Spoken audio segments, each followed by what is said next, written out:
Hi so welcome to our new video. इस video के अंदर हम बात करेंगे सेक्टर 150 नोएडा के बारे में। सबसे ज़्यादा पूछा जाने वाला टॉपिक है हमारे चैनल के ऊपर, क्योंकि काफ़ी लोगों ने यहाँ पे इन्वेस्ट ऑलरेडी किया हुआ है या प्लान कर रहे हैं यहाँ पे घर खरीदने के लिए या इन्वेस्ट करने के लिए भी।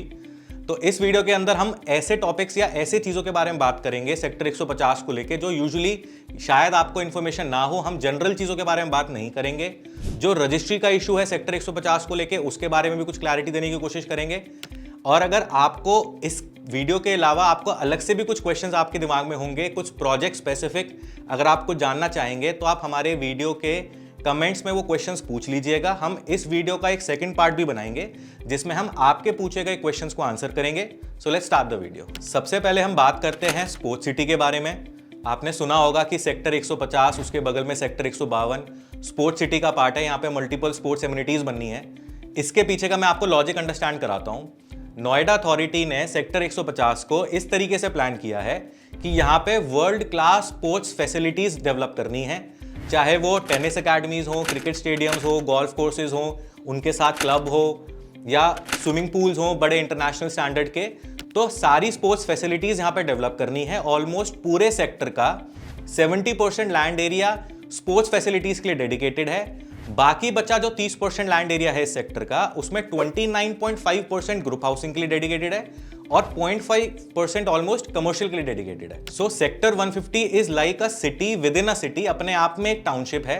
अब क्योंकि ये एक डेवलपर के पास नहीं है, यहाँ पे अलग अलग डेवलपर्स हैं जो अलग अलग ग्रुप हाउसिंग रेजिडेंशियल प्रोजेक्ट्स यहाँ बना रहे हैं। तो कुछ डेवलपर्स को यहाँ पे कॉमन स्पोर्ट्स फैसिलिटीज डेवलप करनी है जो पूरे सेक्टर के लिए एप्लीकेबल होगी, जो कि प्रॉपर एकेडमीज की तरह रन होंगी। So world class sports facilities का अपने घर के इतना नजदीक होना, इतना पास होना, वो भी सारी तरह की स्पोर्ट्स एमिनिटीज, एक बहुत ही अच्छा ऑप्शन है आपकी नेक्स्ट जनरेशन के लिए, नेक्स्ट आने वाले बच्चों के लिए। क्योंकि अब जैसे मैं आपको अपना एग्जाम्पल दूं, मैं शुरू से दिल्ली में रहा हूँ, ईस्ट दिल्ली में। तो हमारे घर के पास, या इनफैक्ट बहुत पास सुनी, ऑलमोस्ट आधे घंटे के ड्राइव पे यमुना स्पोर्ट्स कॉम्प्लेक्स है।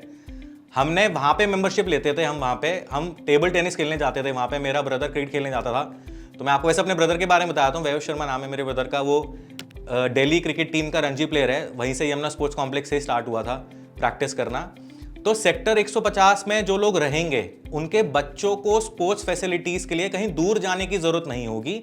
सब कुछ आपके घर के आसपास ही होगा, वो भी वर्ल्ड क्लास लेवल का। So if you ask me personally, इस तरह की स्पोर्ट्स फैसिलिटीज घर के इतना नजदीक होना, आपके सोसाइटी प्रीमाइसेस के अंदर होना, अपने लिए भी अपनी नेक्स्ट जनरेशन के लिए भी, मेरे नजरिए में बहुत ही अच्छी चीज है।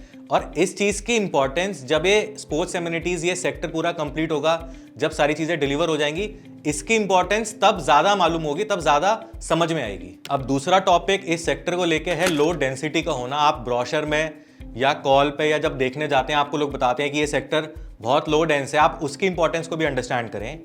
इस सेक्टर का जो FAR है, आपने एक टर्म सुना होगा बार बार, फ्लोर एरिया रेशियो, यानी कि FAR। इस सेक्टर का वो FAR है 2। नोएडा एक्सटेंशन का FAR इज ऑलमोस्ट 3.5। अब इसका मतलब क्या होता है, मैं आपको एक शॉर्ट एग्जांपल से बताता हूं।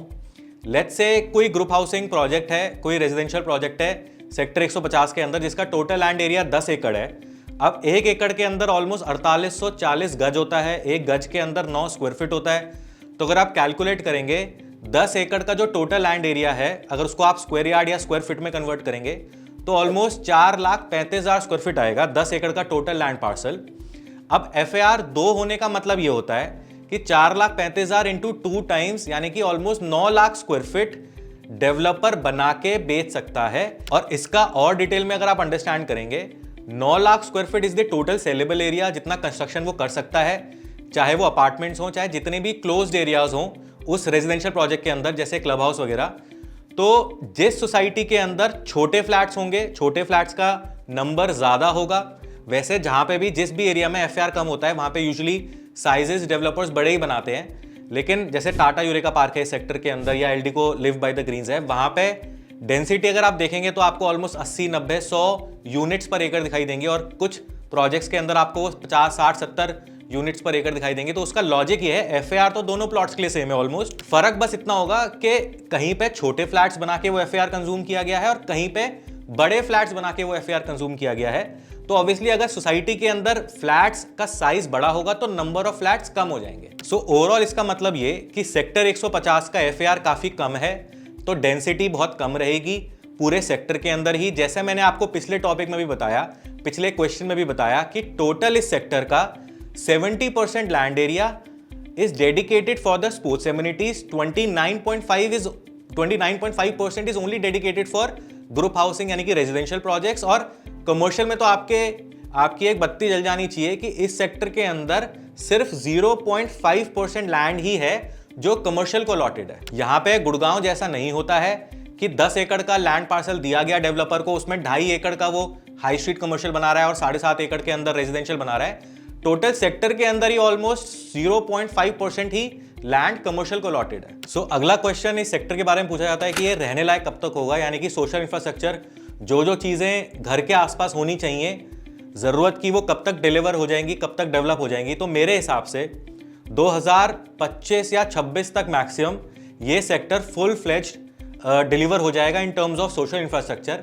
इस सेक्टर के अंदर पुलिस स्टेशन का भी एक लैंड है, हॉस्पिटल का भी लैंड है, स्कूल का भी लैंड है, डेली नीड्स की मार्केट, सोसाइटी प्रीमाइसेस के, किसी सोसाइटी के अंदर है क्लब हाउस में, किसी सोसाइटी में एक मार्केट है जो बाहर रोड पे है, कुछ कमर्शियल प्रोजेक्ट्स भी हैं, S medley Avenue, city centre 150, plus ये नोएडा एक्सप्रेसवे का पार्ट है और आसपास का जो इकोसिस्टम है इस सेक्टर के, चाहे वो 151 हो, 152, 153, 54, जहां ऑफिसेज भी हैं, तो सारा सोशल इंफ्रास्ट्रक्चर मेरे हिसाब से 2026 के आसपास हम मान सकते हैं कि कंप्लीट हो जाएगा। वैसे अगले एक साल में एस पार्क पे ऑलरेडी डिलीवर हो गया, महागुन मिडोज का भी जो पार्ट अभी अनडिलीवर्ड है वो डिलीवर हो जाएगा, एटीएस ली ग्रैंडियोस भी होपफुली डिलीवर हो जाना चाहिए अगले एक साल के अंदर, टाटा यूरेका पार्क का फेज 1, एलडीको का फेज 1, पाया साइडवेज। तो बहुत सारी ऐसी सोसाइटीज हैं जो अगले एक साल में यानी कि 2024 के अंदर डिलीवर होनी है। तो बहुत सारे रेजिडेंट्स आ जाएंगे यहाँ पे रहने के लिए। तो आप ओवरऑल देखेंगे लिवेबल तो 2024-25 में हो जाएगा, लेकिन कंप्लीट सोशल इंफ्रास्ट्रक्चर के साथ ये सेक्टर हो जाना चाहिए 2026 तक। सो अगला टॉपिक इस सेक्टर को लेके है कि यहाँ पे किस तरह के बायर्स हैं,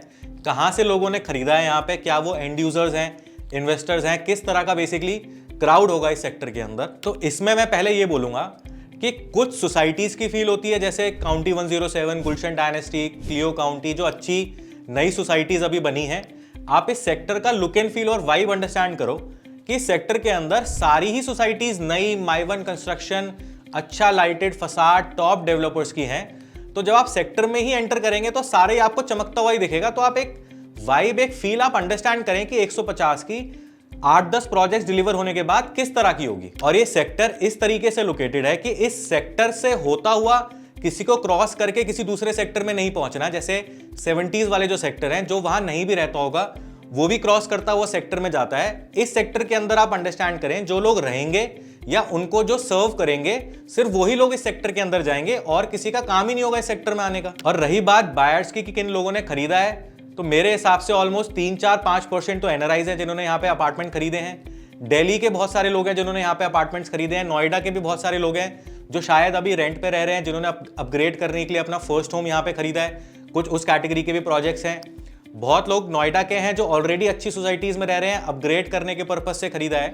तो अब आप मुझे ये बताओ, अगर कोई दिल्ली में रहता है, उसका ऑलरेडी अपना घर है, उसने यहाँ पे अपार्टमेंट खरीदा एक अच्छा 2.5-3 करोड़ का 3 बेडरूम या 4 बेडरूम अपार्टमेंट, और उसका थॉट प्रोसेस सिर्फ ये है कि मेरी इन्वेस्टमेंट भी हो गई, कल को ये सेक्टर जब डेवलप हो जाएगा तो मैं यहाँ रहने भी आ जाऊंगा, शायद बेच दूंगा, शायद किराए पे चढ़ा दूंगा। जो अभी लोगों ने फिक्स किया भी नहीं है, तो इस कैटेगरी के लोगों को आप क्या बोलोगे? ये प्योर इन्वेस्टर तो नहीं है, ये एंड यूजर भी प्योर नहीं है, क्योंकि अपना घर है ऑलरेडी, रहने के लिए तो ऐसी कोई प्रॉब्लम भी नहीं है।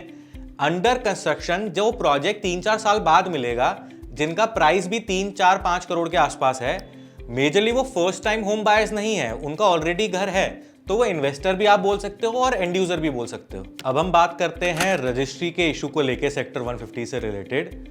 सो रजिस्ट्री के प्राइमरी 2 ही रीजंस हैं ना होने के, या तो डेवलपर का प्रोजेक्ट का लैंड यूज क्लियर ना हो, या फिर स्पोर्ट्स एमिनिटीज कंप्लीट ना हो।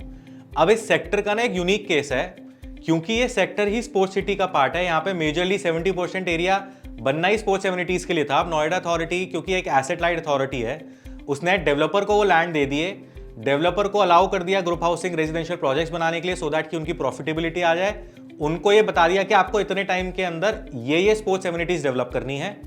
अब पहले या तो गवर्नमेंट उस तरह की थी या अथॉरिटीज उस तरह की थी कि पूरे सेक्टर एक डेवलपर को दिए हुए हैं, मतलब कि वेव को दिए हुए हैं 2-3 सेक्टर्स, जेपी को दे रखे हैं कुछ सेक्टर्स, यूनिटेक को पूरे पूरे सेक्टर्स दे रखे हैं, लोटस और लॉजिक्स को पूरे पूरे सेक्टर्स दे रखे हैं। सो इससे हुआ क्या कि बहुत ज्यादा डिपेंडेंसी हो गई अथॉरिटी की कुछ 3-4 डेवलपर्स के ऊपर। अब ये स्पोर्ट्स सिटी वाला जो प्रॉब्लम है सेक्टर 79 में या सेक्टर 150 में, यहाँ पे मेजरली जो लैंड अलॉट हुए थे वो 3-4 डेवलपर्स को हुए थे। 3Cs को हुआ था 79 वाला, जो कि लोटस का ही एक पार्ट था, सेक्टर 150 लोटस और लॉजिक्स को, और सेक्टर 152 के अंदर मेजरली लैंड पार्सल जिसको स्पोर्ट्स एमिनिटीज डेवलप करनी थी वो अलॉट हुआ था ATS को। अब सेक्टर 150 के अंदर लोटस और लॉजिक्स एक्टिव नहीं थे, तो उन्होंने दूसरे डेवलपर्स के साथ या तो जॉइंट वेंचर या सबलीज करा अपना land, rather than outright land बेचने के।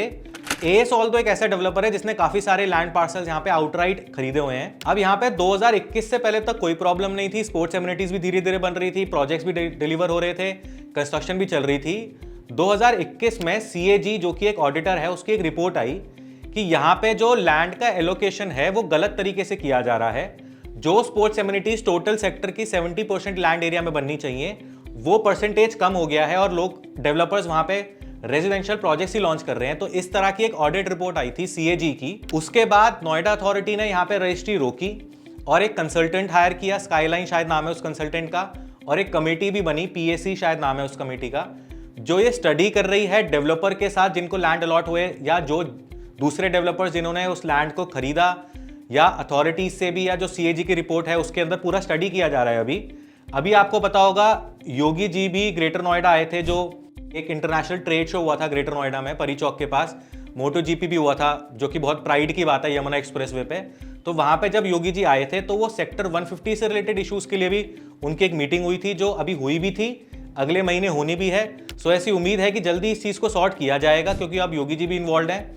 नोएडा अथॉरिटी के CEO जो पहले ऋतु महेश्वरी जी थे वो भी चेंज हो गए हैं, अब लोकेश जी आ गए हैं। तो ऐसा लग रहा है, अगले साल इलेक्शंस भी हैं, तो ऐसा लग रहा है कि जल्दी मेरे हिसाब से अगले 3-4-6 महीने के अंदर इसके ऊपर एक पॉजिटिव रिजल्ट, पॉजिटिव आउटपुट आ जाएगा। इसके अंदर अथॉरिटी ने जिन डेवलपर्स को लैंड अलॉट किए थे उनको एक रिवाइज्ड मास्टर प्लान बनाने को बोला है कि आप सेक्टर 150 का हमें एक मास्टर प्लान बना के दीजिए कि आप कौन से लैंड एरियाज में स्पोर्ट्स एमिनिटीज बना रहे हैं, कौन से में कमर्शियल बना रहे हैं। जो मैंने आपको एक परसेंटेज बताया ना, 70% स्पोर्ट्स एमिनिटीज, 29.5 रेजिडेंशियल, 0.5 कमर्शियल। तो एक मास्टर प्लान भी ऐसा सुना है कि थोड़ा रिवाइज हो रहा है, उसके अंदर जो भी लेफ्ट राइट अगर प्रॉब्लम्स हैं तो वो भी सॉर्ट आउट की जा रही हैं। अब इस सिचुएशन के अंदर जिन प्रोजेक्ट्स का, जिन डेवलपर्स की कोई गलती नहीं है, उन्होंने लैंड आउटराइट खरीदा, उन्होंने अपना प्रोजेक्ट टाइमली डिलीवर कर दिया, जो स्पोर्ट्स एमिनिटीज उनको बनानी भी थी वो बना भी दी, उनको भी अभी ऑक्यूपेंसी सर्टिफिकेट नहीं मिला, तो वहां पे एक दूसरा रास्ता क्या निकाला गया है कि एक डीम्ड OC मिल जाता है, एक डीम्ड पोजेशन मिल जाता है बायर्स को, सो दैट कि अपने कस्टमर अपनी पूरी पेमेंट करने के बाद, स्टैम्प ड्यूटी नोएडा अथॉरिटी को पे करने के बाद 5%, सारी चीजें कंप्लीट करने के बाद वो एटलीस्ट अपने फ्लैट के अंदर रह सकता है, उसको किराए पे दे सकता है, बेचना चाहे बेच सकता है। तो ऐसा कोई रहने में, किराए पे देने में या रीसेल करने में कोई प्रॉब्लम नहीं है। लेकिन हाँ, जो एक ठप्पा लगना चाहिए नोएडा अथॉरिटी का कि रजिस्ट्री हो गई, वो अभी नहीं हुआ है, जो बहुत जल्द अगले मेरे हिसाब से 3-4-6 महीने के अंदर, कुछ लाइजनर्स भी हैं जो बड़े लाइजनर्स जो डेवलपर्स को कंसल्ट करते हैं, उनसे भी हमने बात करी थी, तो वहां से भी इसी तरह की रिपोर्ट है कि जल्दी ये चीज सॉर्ट आउट हो जानी चाहिए। और इसमें मैं एक चीज ये जरूर बोलूंगा कि आप न्यूज आर्टिकल्स को पूरा 100% ट्रस्ट ना करें, क्योंकि जो लोग वो आर्टिकल बनाते हैं या तो वो पूरी उनको इन्फॉर्मेशन नहीं होती, वो बस जैसे इस चीज से रिलेटेड गूगल पे आता है, इस तरह के न्यूज आर्टिकल्स आते हैं, इनफैक्ट बड़े न्यूज हाउसेस से भी, कि 15,000 लटके हुए घर हैं, होम बायर हैं, ना उनको पोजेशन मिल रही है, यहाँ रोक लग गई सेक्टर 150 में कंस्ट्रक्शन पे। तो ऐसा कुछ नहीं है, कंस्ट्रक्शन चल रही है, जो प्रोजेक्ट्स लॉन्च है। हाँ, नए प्रोजेक्ट्स, नए रेरा लाइसेंस अभी नहीं मिल रहे हैं, अभी उसके बारे में हम वीडियो में आगे बात करेंगे, लेकिन जो प्रोजेक्ट्स अंडर कंस्ट्रक्शन है सब में काम चल रहा है। पोजेशन में कोई प्रॉब्लम नहीं आएगी, जैसे मैंने आपको बताया कि आप रह सकते हैं, रेंट आउट कर सकते हैं, बेचना चाहे बेच सकते हैं। फर्क बस इतना होगा कि अगर आप रीसेल करते हैं तो जो अथॉरिटी को ट्रांसफर चार्जेस जाते हैं उसकी जगह आपको डेवलपर को ट्रांसफर चार्जेस पे करने होंगे, और एज सच कोई बहुत ज्यादा इशू नहीं है। अगला क्वेश्चन इस सेक्टर से रिलेटेड पूछा जाता है कि यहाँ सप्लाई बहुत ज्यादा है, नंबर ऑफ अपार्टमेंट बहुत ज्यादा हैं, तो टोटल इस सेक्टर के अंदर ऑलमोस्ट 28-30 हजार यूनिट्स, 28-30 हजार इंडिविजुअल रेजिडेंशियल अपार्टमेंट्स की कैपेसिटी है, जो यहाँ पे इस सेक्टर में पूरे कंप्लीट में बनने हैं। ऑलमोस्ट 10-12 हजार ही हैं जो अभी तक बने हैं या लॉन्च हुए हैं, अभी तो 15,000 के आसपास, 15-20 हजार के आसपास almost residential apartments individual launch होने हैं इन फ्यूचर। अब लेकिन वो 10 साल में होंगे, ऐसा नहीं है कि अगले 1 साल में 2 साल में होंगे, वो धीरे धीरे टाइम के साथ होंगे। लेकिन ओवरऑल अगर आप मुझसे पूछोगे, दिल्ली के लोग जो नोएडा शिफ्ट कर रहे हैं, नोएडा एक्सप्रेसवे पे जितनी MNCs आ रही है, मैंने ऑलरेडी पुरानी वीडियोस में कई बार आपको बताया हुआ है, नोएडा इंटरनेशनल एयरपोर्ट, जितनी चीजें आ रही हैं, नए जो लोग यहाँ काम करने आएंगे उसमें भी अलग अलग सैलरी के लोग होंगे ना। कोई 50,000 रुपये महीने की सैलरी का होगा, कोई 5 लाख का भी होगा, कोई ऑलमोस्ट 20 लाख 25 लाख रुपये महीने की सैलरी के लोग भी होंगे। तो हर कैटेगरी के लोगों को घर चाहिए। तो सेक्टर 150 एक स्पेसिफिक कैटेगरी को केटर करेगा, तो बहुत सप्लाई नहीं है यहाँ पे। मैं बोलूँगा नोएडा के अंदर ओवरऑल इस तरह का मास्टर प्लान है, ओवरऑल इस तरह का शहर है कि जहाँ पे जितनी चीज़ों की रिक्वायरमेंट है उतने ही है, कुछ भी चीज़ यहाँ ओवर सप्लाई नहीं है, कमर्शियल हो रेजिडेंशियल हो। प्लस बहुत लोग हैं नोएडा में जो अपग्रेड करेंगे, अपने छोटे घर से बड़े घर में जाएंगे। बहुत लोग रेंट पे रह रहे हैं नोएडा में, वो यहाँ पे अपार्टमेंट खरीदेंगे या ऑलरेडी बहुत लोगों ने खरीदा हुआ है। एनआरआईज हैं। यूपी कितना बड़ा स्टेट है, लखनऊ, आगरा, जो नोएडा से ऑलमोस्ट 50-100 किलोमीटर के रेडियस में दूसरे शहर आते हैं, वहाँ के भी बहुत सारे लोग हैं जो यहाँ पे आके अपार्टमेंट्स खरीदेंगे। तो मुझे नहीं लगता कि यहाँ पे सप्लाई बहुत ज़्यादा है, इनफैक्ट बहुत कम है। आप देखेंगे अगले 2-3 साल में, इनफैक्ट आज भी आप सेक्टर 150 में कुछ खरीदने जाओगे, आपको पता है मेजरली वहाँ पे रीसेल में मिलेगा। फ्रेश में फर्स्ट प्राइमरी सेल में आपको मेजरली प्रोजेक्ट सारे सोल्ड आउट हो भी चुके हैं वहाँ पे, तो एज सच कोई सप्लाई ज़्यादा नहीं है। सो अगला क्वेश्चन, अगला टॉपिक इस सेक्टर को लेके है कि नए लॉन्चेस कब आएंगे। काफ़ी टाइम से सेक्टर 150 में कोई नया प्रोजेक्ट या इनफैक्ट जो प्रोजेक्ट्स लॉन्च भी हैं, जिनके जो फेज का रेरा पहले नहीं उन्होंने अप्लाई किया था, नहीं आया था, जैसे गोदरेज पाम रिट्रीट उसका लास्ट फेज, तो बहुत लोग वेट कर रहे हैं यहाँ पे नए लॉन्चेस का। तो इसमें यही जब ये स्पोर्ट्स सिटी वाला फैक्ट्री कंप्लीट हो जाएगा अगले 3-4-6 महीने के अंदर। लेकिन हाँ, इस साल अभी जल्दी में तो कोई प्रोजेक्ट लॉन्च नहीं होगा, अगले साल फर्स्ट क्वार्टर में उम्मीद है कि ये सॉर्ट आउट हो जाएगा और नए प्रोजेक्ट्स यहाँ पे आएंगे। अगर मैं आपको कुछ डेवलपर्स के नाम बताऊं जो यहाँ पे बिडिंग कर रहे हैं, कुछ लैंड पार्सल ऐसे भी हैं जहाँ पे बिडिंग ऑलरेडी चालू है। एक गोल्फ कोर्स है टाटा यूरेका पार्क के अपोजिट, उसके पेरीफेरी पे कुछ बड़े हाई एंड रेजिडेंशियल प्रोजेक्ट्स आएंगे। सो बिरला भी यहाँ पे बिडिंग कर रहा है, एएसपी कोई नए प्रोजेक्ट लेकर आएगा, एलडीको के भी कुछ नए प्रोजेक्ट्स आएंगे, कुछ साउथ के भी अच्छे डेवलपर्स आएंगे। तो ये बहुत सारे आप देखोगे, बहुत टॉप डेवलपर्स यहाँ पे आएंगे इस सेक्टर के अंदर अपने नए प्रोजेक्ट्स के साथ। लेकिन धीरे धीरे लॉन्चेस आएंगे, ऐसा नहीं होगा एक साथ 3-4-5 प्रोजेक्ट्स के लॉन्चेस नहीं आएंगे। अगले साल से उम्मीद है कि कुछ नए प्रोजेक्ट्स इस सेक्टर के अंदर लॉन्च होंगे। लेकिन आप प्राइस अगर अंडरस्टैंड करें, नए लॉन्च जो भी आएंगे 13-14 हज़ार फॉर अ प्रीमियम प्रोजेक्ट, 16-17-18 हज़ार फॉर अ लग्जरी प्रोजेक्ट, 20,000 रुपये पर स्क्वायर फीट से ज़्यादा का भी आपको रेट सुनाई देगा यहाँ पे कुछ अल्ट्रा लग्जरी सेगमेंट का जो प्रोजेक्ट आएंगे। तो रेट आप टेंटेटिव मैंने आपको आइडिया दे दिया, जब ये लॉन्च होंगे तो आप बताइएगा कि हाँ, मैंने आपको पहले ही बताया था कि इसी रेट के आसपास यहाँ पे सेक्टर के अंदर नए प्रोजेक्ट्स आएंगे। अब ये वीडियो ऑलरेडी काफ़ी लंबा हो गया, तो इस वीडियो के लास्ट टॉपिक पर चलते हैं सेक्टर के, कि अगले 5 साल में यहाँ पे क्या रेट हो जाएगा। तो पहले तो आप ये अंडरस्टैंड करें कि कहाँ से रेट शुरू हुआ है। 2014-15 के आसपास जब ATS प्रिस्टीन लॉन्च हुआ था, ऑलमोस्ट 4,000 या 4,200 रुपये पर स्क्वायर फीट के प्राइस पे, ऑलरेडी वो 11-12 हज़ार रुपये पर स्क्वायर फीट का प्राइस यहाँ पे अचीव हो गया है। रेडी टू मूव इन जो भी प्रोजेक्ट्स हैं, इनफैक्ट जो अंडर कंस्ट्रक्शन भी है, 10 से 12 हज़ार रुपये पर स्क्वायर फीट का रेट ऑलरेडी करंटली है सेक्टर 150 का। तो जो प्रोजेक्ट्स 5,000 रुपये फुट या उसके आसपास लॉन्च हुए थे, उनका मैक्सिमम रेट आप मान लीजिए आज की तारीख में 10-12 हज़ार रुपये, और जो 14-15-16 हज़ार रुपये तक जाएगा depending on project to project. अब जो ये नए प्रोजेक्ट्स आएंगे जो 12-13-14 हज़ार रुपये पर स्क्वायर फीट में लॉन्च होंगे, वो जाएंगे ऑलमोस्ट 20-22 हज़ार रुपये पर स्क्वायर फीट तक। और तीसरा जो सेगमेंट है जो लॉन्च ही ऑलमोस्ट 20 हज़ार रुपये पर स्क्वायर फीट के आसपास होंगे, वो जाएंगे 30-35 हज़ार रुपये पर स्क्वायर फीट तक। अगर आपको ये, और ये मैं अगले 5 साल की आपको बता रहा हूँ, कुछ जस्टिफिकेशन दे देता हूँ आपको, ऑल्दो ये हो जाएगा, जब हो जाएगा तो आप बता दीजिएगा इस वीडियो के कमेंट में ढूंढ के कि आपने ऐसा पहले बोला था। आप धीरे धीरे देखते रहेंगे, हर साल आपको प्राइस अपडेट इस सेक्टर का मिलता रहेगा ऑटोमेटिकली। लेकिन दिल्ली में जैसे DLF का ग्रेटर कैलाश में जो प्रोजेक्ट है, किंग्स कोर्ट नाम है उसका, शायद 45,000-50,000 रुपये पर स्क्वायर फीट का रेट है। जो गोदरेज का कनॉट प्लेस में आया, ऑलमोस्ट 75,000-80,000 रुपये पर स्क्वायर फीट का रेट है। तो दिल्ली के टॉप लोकेशंस का प्राइस ये है, तो नोएडा का टॉप लोकेशन का प्राइस 30-35 हज़ार रुपये पर स्क्वायर फीट होना ही है। लेकिन उसके अंदर अभी वो वाले जो प्रोजेक्ट्स हैं जो 30-35 हज़ार रुपये पर स्क्वायर फीट तक जाएंगे, तो प्रिस्टीन या एस पार्कवे या पायस ऑर्चर्ड्स नहीं है। अभी वो प्रोजेक्ट्स ऐसे हैं जो अभी लॉन्च ही नहीं हुए हैं। अब अगर आपका कोई फीडबैक है या कोई क्वेश्चन है, कोई प्रोजेक्ट स्पेसिफिक, क्योंकि अभी हमने प्रोजेक्ट से रिलेटेड इस वीडियो में कोई बात नहीं करी, हमने ओवरऑल सेक्टर के बारे में बात करी है, और वो भी जनरल चीज़ों के बारे में बात नहीं करी, कोई डिफरेंट चीज़ों के बारे में बात करी है।